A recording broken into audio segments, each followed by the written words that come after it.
Well, the clock is ticking toward a government shutdown at midnight tonight as the House and the Senate stand off between funding the government and deciding the fate of Obamacare, perhaps delaying it 1 year. But are our leaders about to nullify the Constitution by shutting down the government that they were elected to lead? Fox News legal analyst Peter Johnson Jr. joins us live to explain that theory. That's a really good question. I think the answer is yes. Let's look at the Declaration of Independence first. Let's talk about the consent of the governed. Are we consenting to a shutdown of this government? I don't think we are, and I think we're the last people that anyone in America is thinking about. Certainly not the political class, the political chatterers, the media lobbying political class in the country that says, oh, this is important to us.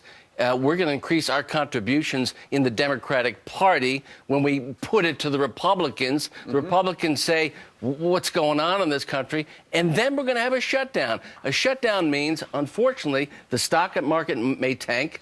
People will be unemployed in Washington, D.C. $1.4 billion loss a week.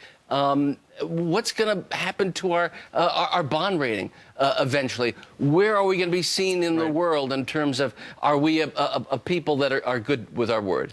So it may be in violation of the Constitution, but Peter, we voted for divided government twice, 2010 and 2012. People voted Republicans into the House to stand opposed to divided government does not mean destroying government. Divided government does not mean staying home on a Sunday when you should be doing business in the Senate. Divided government does not mean playing golf on a Saturday when the president should be speaking to John Boehner.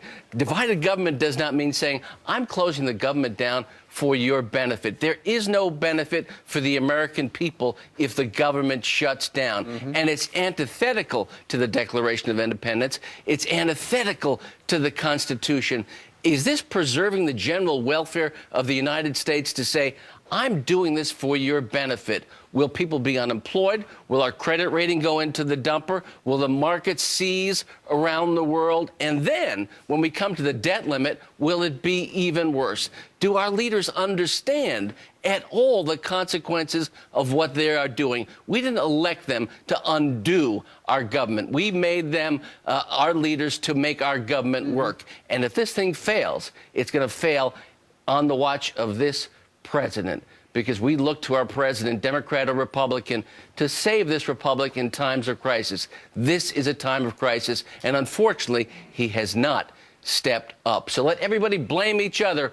We're going to suffer as the American people for their political games, and that is sick and dysfunctional. Read the Constitution, read the Declaration of Independence, come to your senses today. Let's really put principle over politics in this country. Let's see who does it. And if they don't do it, vote each and every one of them out of office. The extraordinary thing, Peter, is we're talking about only an extension of running the government for 75 days.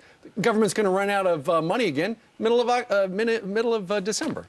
Who's important? Yeah. Their egos or our lives? Well put. Good to see you. Good place to end it. Peter, thank you. Be well. See you back here tomorrow. Thank you. Meanwhile, President Obama won't talk to Congress, as Peter was just talking, but he calls the president of Iran to negotiate a nuclear strategy. Today, Benjamin Netanyahu of Israel is heading to the Oval Office with a warning for the president. Brett Baer, we're going to talk to him in just a couple of minutes about that.